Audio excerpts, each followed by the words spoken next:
Hello students, welcome to my class. Last class में हमने cell के बारे में स्टडी किया था, ठीक है। तो आज हम उसी टॉपिक को आगे कैरी करते हैं। तो जो हमारा आज का टॉपिक है वो है कोशिका के आधार पर अंतर on the basis of type of organization, कि किसी भी सेल का ऑर्गेनाइजेशन कैसा है, वो कैसे बनी हुई है, उसी के बेसिस पर सेल के टू टाइप्स होते हैं। एक होता है प्रोकैरियोटिक सेल्स और दूसरा होता है यूकैरियोटिक सेल्स। एक है प्रोकैरियोटिक कोशिका और दूसरी है यूकैरियोटिक कोशिका। तो हम इनके बीच में डिफरेंस देखते हैं कि प्रोकैरियोटिक कोशिका क्या है और यूकैरियोटिक कोशिका क्या है। तो प्रोकैरियोटिक कोशिका जो है बेसिकली आकार में बहुत छोटी होती है, it is smaller in size, और जो यूकैरियोटिक सेल्स है these are larger in size, ये आकार में बड़ी होती हैं। उसके बाद जो प्रोकैरियोटिक सेल्स होती हैं, जो प्रोकैरियोटिक कोशिका होती हैं, इसमें सुस्पष्ट केंद्रक उपस्थित नहीं होता है। That means well organized nucleus is absent. तो सुस्पष्ट केंद्रक क्या होता है, जब हम नॉर्मली आगे सेल के बारे में डिस्कस करेंगे तो ये क्या है, सेल है, और इस सेल के अंदर क्या होता है, न्यूक्लियस। अब देखो ये जो न्यूक्लियस है ये मेम्ब्रेन से बाउंडेड है, मतलब ये एक झिल्ली के द्वारा घिरा हुआ है। इस न्यूक्लियस का जो भी मटेरियल है वो एक ही प्लेस पर है, ठीक है। तो इस टाइप का केंद्रक जो है प्रोकैरियोटिक सेल में नहीं होता। इसमें क्या होता है, जैसे ये सेल है और ये हो गया केंद्रक के अंदर का पदार्थ, लेकिन ये जो केंद्रक के अंदर का पदार्थ है वो किसी भी झिल्ली के द्वारा घिरा हुआ नहीं होता है, ठीक है। तो इसीलिए यहाँ पे जैसे ये साइटोप्लाज्म है सेल का, कोशिका द्रव्य है, तो हम क्लियरली यहाँ पर डिफ्रेंशिएट नहीं कर पाते कि इसमें न्यूक्लियस कहाँ पर है और कहाँ पर न्यूक्लियस नहीं है। और जो ये वाली सेल है ये हो गया साइटोप्लाज्म, कोशिका द्रव्य, ठीक है। देखो जो सबसे बाहर वाली बाउंड्री है ये होती है कोशिका झिल्ली, बीच में होता है केंद्रक, और बीच में यहाँ पे केंद्रक और कोशिका झिल्ली के बीच में एक लिक्विड फील्ड होता है, एक द्रव होता है जिसको बोलते हैं कोशिका द्रव्य, साइटोप्लाज्म। तो यहाँ पे तीनों चीजें क्लियरली विजिबल हैं, ठीक है। लेकिन इस वाले में आप देखोगे आपको प्लाज्मा झिल्ली तो दिखाई देती है, लेकिन इसके अंदर जो न्यूक्लियस है वो क्लियरली विजिबल नहीं है, जो केंद्रक है वो क्लियरली विजिबल नहीं है। और ये क्या है, साइटोप्लाज्म के साथ मिला हुआ है, कोशिका द्रव्य के साथ ही मिला हुआ है। तो इसीलिए हम बोलते हैं कि प्रोकैरियोटिक कोशिका जो होती है उसमें सुस्पष्ट केंद्रक उपस्थित नहीं होता है। आप ये भी बोल सकते हो कि प्रोकैरियोटिक कोशिका में केंद्रक के चारों ओर केंद्रक झिल्ली उपस्थित नहीं होती है। That means there is no nuclear membrane around the nucleus in prokaryotic cells, ठीक है। और यूकैरियोटिक सेल्स में इसका अपोजिट सुसंगठित केंद्रक उपस्थित होता है, well organized nucleus is present.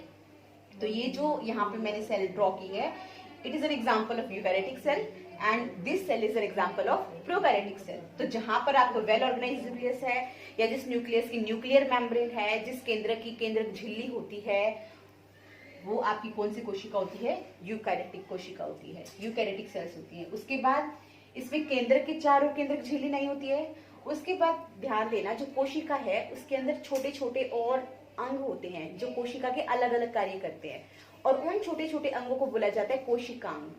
That means cell के अंदर और छोटे छोटे ऑर्गेनल्स होते हैं या और छोटे छोटे सब्सटेंसेस होते हैं जो सेल के लिए अलग अलग वर्क करते हैं। तो उन सेल के उन छोटे छोटे कंपोनेंट्स को बोला जाता है ऑर्गेनल्स, ठीक है, कोशिकांग। तो जो प्रोकैरियोटिक सेल्स हैं इनमें झिल्ली युक्त कोशिकांग अनुपस्थित होते हैं, मतलब इसके अंदर ऐसे कोशिकांग जिसके चारों ओर झिल्ली हो वो इसके अंदर नहीं होते हैं। दैट मीन्स इसके अंदर जितने भी कोशिकांग होंगे उनके बाहर कोई भी झिल्ली नहीं होती है, और यहाँ पर झिल्ली युक्त कोशिकांग उपस्थित होते हैं। मतलब यूकैरियोटिक कोशिका में जितने भी कोशिकांग होंगे उन सभी कोशिकांग के बाहर एक कोशिका झिल्ली उपस्थित होती है। दैट मीन्स जो प्रोकैरियोटिक सेल्स होती हैं यहाँ पे membrane bounded organelles are absent, कि यहाँ पर आपको एक भी ऐसा ऑर्गेनल देखने को नहीं मिलेगा जिसके चारों ओर मेम्ब्रेन प्रेजेंट हो। यहाँ पे जितने भी ऑर्गेनल्स होते हैं these all organelles are membrane less. उसके बाद यूकैरियोटिक सेल्स में all organelles in eukaryotic cell are membrane bounded, okay, कि जितने भी ऑर्गेनल्स हैं सभी मेम्ब्रेन से बाउंडेड होंगे अच्छी तरह से। उसके बाद प्रोकैरियोटिक सेल है, इसमें जो सेल डिवीजन होता है वो या तो फिजन के थ्रू होता है या बर्डिंग के थ्रू होता है। सेल डिवीजन हर सेल में होता है। सेल का एक बेसिक नेचर है कि सेल क्या करती है, डिवाइड करती है। तो इसमें जो सेल डिवीजन है वो फिजन या बर्डिंग के थ्रू होता है। जो आप 8th क्लास में इन प्रोसेसेस को इजीली स्टडी करके आए हो, उसके बाद जो यूकैरियोटिक सेल्स है, इसमें जो कोशिका का विभाजन है वो माइटोसिस या मियोसिस द्वारा होता है। दैट मीन्स सेल डिवीजन जो है वो माइटोसिस या मियोसिस के थ्रू होता है। माइटोसिस और मियोसिस क्या होते हैं, ये हम इस चैप्टर के एंड में पढ़ेंगे कि what is mitosis and what is meiosis. उसके बाद प्रोकैरियोटिक सेल्स जितनी भी आपकी होती हैं, दीज ऑल आर यूनिसेल्युलर, कि जितनी भी प्रोकैरियोटिक सेल्स हैं वो सारी कैसी हैं, एक कोशिकीय हैं, कि they are made up of only one cell, unicellular हैं। और जो आपकी यूकैरियोटिक सेल्स हैं, दीज आर मल्टीसेल्युलर, बहुकोशिकीय। जो आपकी यूकैरियोटिक कोशिका है ये सारी मल्टीसेल्युलर होती है, बहुकोशिकीय होती है, जो बहुत सारी कोशिकाओं से मिलकर बनी होती है। अगर हम एग्जाम्पल की बात करते हैं, प्रोकैरियोटिक कोशिका में आपके सिर्फ बैक्टीरियाज आते हैं, जीवाणु आते हैं। और यूकैरियोटिक सेल में जितने भी अपनी बाकी कोशिकाएं हैं, जैसे प्लांट सेल है, एनिमल सेल है, पादप कोशिका है, जंतु कोशिका है, ये सारी कोशिकाएं आपका किसका एग्जाम्पल है, यूकैरियोटिक सेल का। तो अब हम आगे डिस्कस करेंगे कि जो सेल का साइज है, सेल का शेप है, वो कभी भी सेम नहीं रहता है, वो हर एक ऑर्गेनिज्म में हर एक प्लेसेस पे अलग अलग होता है। ठीक है, वो देखते हैं। अब देखो, जो शेप ऑफ सेल है, कोशिका का जो आकार है, ये डिपेंड करता है कि वहां पर सेल का फंक्शन क्या है। किसी भी सेल का जो स्ट्रक्चर है वो इसी चीज पर डिपेंड करेगा, what is the function of cell. That means कोशिका का जो आकार है वो इस बात पर निर्भर करता है कि किसी भी जीव में उस कोशिका का क्या कार्य है। तो इसीलिए जो कोशिका है वो विभिन्न विभिन्न आकार की होती हैं। There are different different shapes. जैसे कि कुछ कोशिकाएं जो है वो अंडाकार होती हैं, दे आर ओवल शेप, जैसे कि ऑस्ट्रिच है, शुतुरमुर्ग का अंडा। दूसरा है गोलाकार, राउंडेड, जैसे कि ओवम, अंडाणु। ठीक है, इसके एग्जांपल्स हैं। कुछ कोशिकाएं आपकी स्तंभाकार आकार की होती हैं, कॉलमनर। इसका एक एग्जांपल है स्तंभाकार एपिथेलियम सेल्स। ठीक है, कॉलमनर एपिथेलियम सेल्स। उसके बाद है डिस्क शेप, जो आपकी आरबीसी होती है, लाल रक्त कोशिकाएं होती है, ये किस शेप की होती हैं, डिस्क शेप की होती हैं। लंबे आकार की, इलोंगेटेड, आपकी जो तंत्रिका कोशिका है वो किस आकार की होती है, लंबे आकार की होती है, दे आर इलोंगेटेड। उसके बाद है टेडपुल जैसे, टेडपुल लाइक स्ट्रक्चर। ठीक है, जो स्पर्म्स होते हैं, जो शुक्राणु है, उनका स्ट्रक्चर कैसा होता है, टेडपुल जैसा। अब बात कर लेते हैं कि अलग अलग शेप्स क्यों है, कि जो ओवम है वो राउंडेड है, ठीक है, और जो स्पर्म है ये टेडपोल शेप है।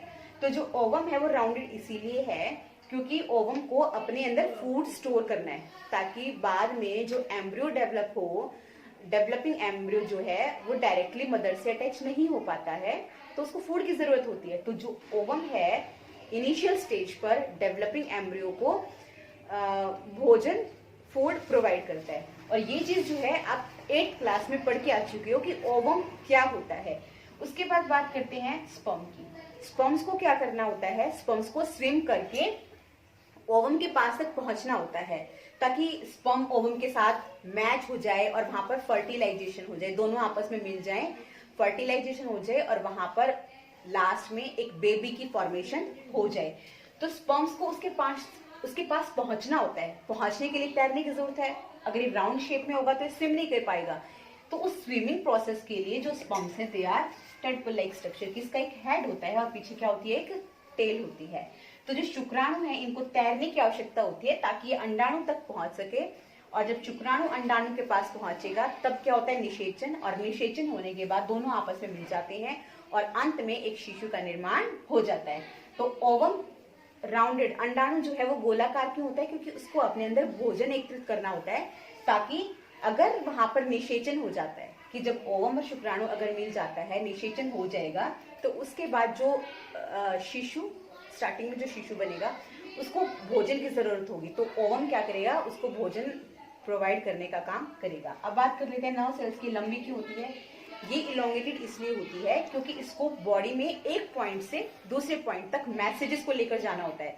अगर राउंड शेप में हो जाए या टेडपोल शेप में हो जाए तो ये प्रॉपरली क्या है, इसको मैसेज लेकर जाने में बहुत ज्यादा टाइम लग जाएगा। तो उसी को कंपनसेट करने के लिए जो आपकी नर्व सेल्स है वो इलोंगेटेड होती है, ताकि बहुत ही जल्दी से मैसेजेस जो है वहां तक कन्वे किया जा सके। तो ये चीज ध्यान रखना कि किसी भी सेल का जो शेप होता है, कोशिका का जो आकार होता है, वो इस बात पर डिपेंड करता है किसी बॉडी के अंदर उस सेल का क्या फंक्शन है, कि कोशिका का क्या कार्य है, उसी पर निर्भर करता है कोशिका की संरचना कैसी होगी। अब हम डिस्कस कर लेते हैं साइज ऑफ सेल। अब हम देखते हैं साइज ऑफ सेल के बारे में, कोशिका के आकार के बारे में। अगर देखा जाए तो कोशिका जो है इतनी छोटी होती है आकार में कि उनको हम अपनी नग्न आंखों से नहीं देख सकते। उनको देखने के लिए हमें एक सूक्ष्मदर्शी की आवश्यकता पड़ेगी। That means size of some cells are so small that they are not visible to our naked eyes. We need microscope to see them. उसके बाद देखो जो सेल का साइज होता है बेसिकली वो 0.2 माइक्रोमीटर से लेकर 18 सेंटीमीटर तक होता है। सेंटीमीटर की मेजरमेंट आपको पता है कि सेंटीमीटर कितना होता है, लेकिन माइक्रोमीटर मैं आपको बता देती हूँ। 1 माइक्रोमीटर जो है वो किसके इक्वल होता है, 1/10 lakh meter. That means 1 micrometer is equal to 10 की पावर -6 मीटर। आप ये भी बोल सकते हो कि 1 मीटर का 10 लाखवां हिस्सा जो होगा वो 1 माइक्रोमीटर के बराबर होगा। That means it is very small. उसके बाद जितने बहुकोशिकीय जीव होते हैं उनकी कोई एक कोशिका जो है उसका सामान्य जो आकार होगा वो होता है 20 to 30 माइक्रोमीटर। दैट मीन्स कोई भी मल्टी सेलुलर ऑर्गेनिज्म है उसकी अगर हम किसी भी एक सेल की बात करें तो उसका जो जनरली साइज होगा वो होगा 20 to 30 माइक्रोमीटर। तो बेसिकली हम देख लेते हैं कि कौन सी लार्जेस्ट सेल होती है, कौन सी स्मॉलेस्ट सेल होती है, कौन सी लॉन्गेस्ट सेल होती है। तो जितने भी ऑर्गेनिजम्स हैं अगर हम सभी की बात करें तो जो सबसे लार्जेस्ट सेल होती है, सबसे बड़ी कोशिका है वो कौन सी होती है, ऑस्ट्रिच एग, शुतुरमुर्ग का अंडा। उसके बाद देखो स्मॉलेस्ट सेल, सबसे छोटी कोशिका, जो सबसे छोटी कोशिका होती है वो होता है माइकोप्लाज्मा। ठीक है। उसके बाद है सबसे लंबी कोशिका, लॉन्गेस्ट सेल, ये आपकी होती है तंत्रिका कोशिका, नर्व सेल, जो मैसेजेस को कैरी करने का काम करती है। तो आज हम इस टॉपिक को यहीं पर खत्म करते हैं। नेक्स्ट वीडियो में हम डिस्कस करेंगे सेल क्या है and what is the basic structure of cell. तब तक के लिए keep watching and thank you.